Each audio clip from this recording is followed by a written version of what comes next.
इलियास साहब, सबसे पहले आपसे शुरू करूंगी कि आपने मुल्क की इबादत की इजाजत अल्लाह नहीं देता है, मुल्क कोई बुत तो नहीं है, चलिए बुत परस्ती मनाही है, लेकिन मुल्क की, देश की, अपनी माटी की देखिए, मैं सबसे पहले ये बता डालूं आपको कि इस्लाम मुल्क की हिफाजत के लिए, मुल्क में अमन और सलामती के लिए, मुल्क में शांति उन्नति के लिए पहले खड़े रहना मुसलमानों को बराबर हुक्म देता है अल्लाह उसके नबी सल्लल्लाहु अलैहि वसल्लम कुरान हदीस में। और ये बात का फर्ज ऐन हो जाता है कि मुल्क में अगर फसाद हो रहा है, मासूमों का कत्ल हो रहा है, बाहर की कोई दूसरी जालिम हुकूमत मुल्क पर हमला करके मासूमों को मार रही है, तो दिफा के लिए, डिफेंस के लिए मुसलमान सबसे पहले खड़े हो जाएं।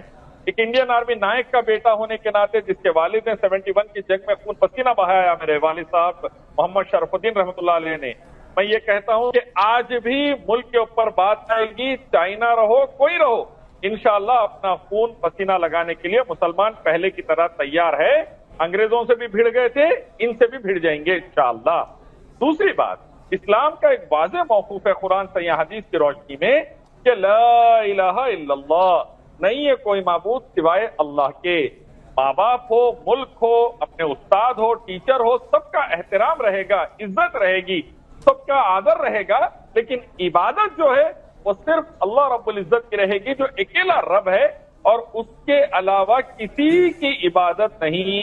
मोहम्मद रसूलुल्लाह सल्लल्लाहु अलैहि वसल्लम की इबादत भी नहीं करते, मोहम्मद सल्लल्लाहु अलैहि वसल्लम की इताअत करते हैं, उनके रास्ते पे चलते हैं। तो मुल्क से मोहब्बत, मुल्क की इज्जत, मुल्क का एहतराम, मुल्क की हिफाजत के लिए मुसलमान इंशाअल्लाह हक पर रहते हुए जान लगाने तैयार है। इबादत सिर्फ अल्लाह की रहेगी, उसमें कोई कॉम्प्रोमाइज नहीं। ठीक है, मैं आपको भी कह रहा हूँ शरफुद्दीन भाई, भारत माता हमारी माँ की तरह है, इसने हमें पाला है। आप मुझे मिलेंगे, मैं इसे सलाम करूंगा, तो क्या मैं आपके साथ सिजदा कर रहा हूँ? उसी तरह का है। तो वंदे मातरम में वही स्पिरिट है। चीरा फाड़ी कोई कुछ भी करे, आप मानेंगे? देखिए, मेरे को अगर आप बोलेंगे कि भारत जो मुल्क हमारा प्यार था वतन, भारत जिंदाबाद का नारा लगाइए, तो सऊदी अरब में बैठकर, मक्का मदीना के अंदर भी रहकर इंशाअल्लाह भारत जिंदाबाद का नारा लगाऊंगा मैं इंशाअल्लाह। एग्जैक्टली, हिंदुस्तान जिंदाबाद का नारा, इंडिया जिंदाबाद का नारा लगाइए, मैं इंशाअल्लाह इंडिया जिंदाबाद का नारा लगाऊंगा, हिंदुस्तान जिंदाबाद का नारा लगाऊंगा।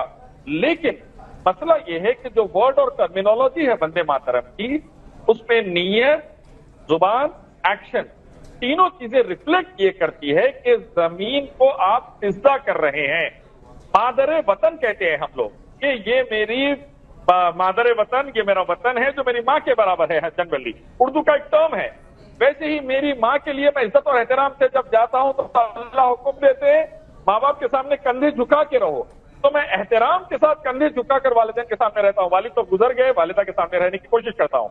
तो वैसे ही मुल्क के आगे एहतराम, मुल्क के लिए जिंदाबाद का नारा लगाना, मुल्क के लिए जय का नारा लगाना, मैं आधी रात तैयार हूं। लेकिन जहां पर टर्मिनोलॉजी में सिजदे का लफ्ज आ गया, सर और मस्तक झुकाने का लफ्ज आ गया, वहां पर मुझे आपत्ति है और मैं एहतियात करता हूं, तो ये कुरान हदीस के खिलाफ। राष्ट्रगान, चलिए भारत माता की जय में आप सोचते हैं कि एक मूरत है और उस तरह का रूप दिया गया है, तो उसके लिए आपको ऑब्जेक्शन होता है, लेकिन राष्ट्रगान में ऑब्जेक्शन क्यों? जनगण मन में ऑब्जेक्शन क्यों? वंदे मातरम में ऑब्जेक्शन क्यों? जिस तरह से फिरोज साहब ने कहा, क्या वैसी सोच नहीं अपना सकता हर मुसलमान?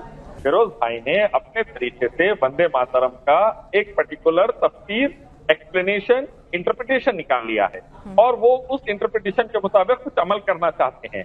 लेकिन अगर आप वंदे मातरम का ट्रांसलेशन देखेंगे, भारत भाग्य विधाता का ट्रांसलेशन देखेंगे, हकीकी माने देखेंगे, तो वहां पर साफ तौर पर अल्लाह के अलावा किसी और को ओबीसियंस नहीं, डायरेक्ट वर्शिप की शक्ल दी जा रही। और जब माता की मूर्ति बन गई और मूर्ति बनने के बाद एक कौम उसकी पूजा शुरू कर डाली, तो वहां पर वो चीज और ज्यादा आगे बढ़ गई। तो इसलिए ये कहा जा रहा है कि भाई कुरान से या हदीस की रोशनी में जहां शिर्क की सख्त ममानियत है, इन तमाम चीजों से एहतियात किया जाए। बुत परस्ती आपको नागवार गुजरी, समझ में आता है, बिल्कुल समझ में आता है इलियास साहब, लेकिन हम यहाँ बात कर रहे हैं राष्ट्रगान की, जहाँ कोई बुत नहीं है। आप अपने देश के सम्मान में, तिरंगे के सम्मान में हम क्यों नहीं राष्ट्रगान गा सकते अगर हम उस देश के बाशिंदे हैं, अपने धर्म मजहब से अलहदा उठकर, ऊपर उठकर? देखिए, मैं आपको फिर से एक बार शुरू में एक्सप्लेन करा और एक बार कर देता हूँ। पूरी कुरान से या हदीस में जिस चीज पर मुसलमान 0.0001% कॉम्प्रोमाइज नहीं कर सकता, वो है अल्लाह के अलावा किसी और की इबादत। मोहम्मद सल्लल्लाहु अलैहि वसल्लम की खबर मुबारक है। मदीना मुनव्वरा में मस्जिद नबी सल्लल्लाहु अलैहि वसल्लम में मैं जाते आता रहता हूँ, और वहां पर उस खबर पर भी कोई सिजदा नहीं करता। दुनिया की कोई मजार पर सिजदा नहीं किया जा सकता, क्योंकि मोहम्मद सल्लल्लाहु अलैहि वसल्लम की खबर पर सिजदा नहीं कर सकता। अल्लाह के रसूल मोहम्मद सल्लल्लाहु अलैहि वसल्लम से बेहतर किसी की खबर नहीं हो सकती कायनात में, और वहां पर भी सिजदा मना है। सिजदा सिर्फ रब को किया जाता है। तो कहीं पर भी गुंजाइश ये निकली कि अल्लाह के साथ किसी को भी एंट्री दी जा रही है पार्टनरशिप की, चाहे मुल्क हो, चाहे माँ बाप हो, चाहे बुजुर्ग वली हो, चाहे गुरु हो, कोई हो, वहां पर साफ तौर पर उनको साइड में किया जाएगा।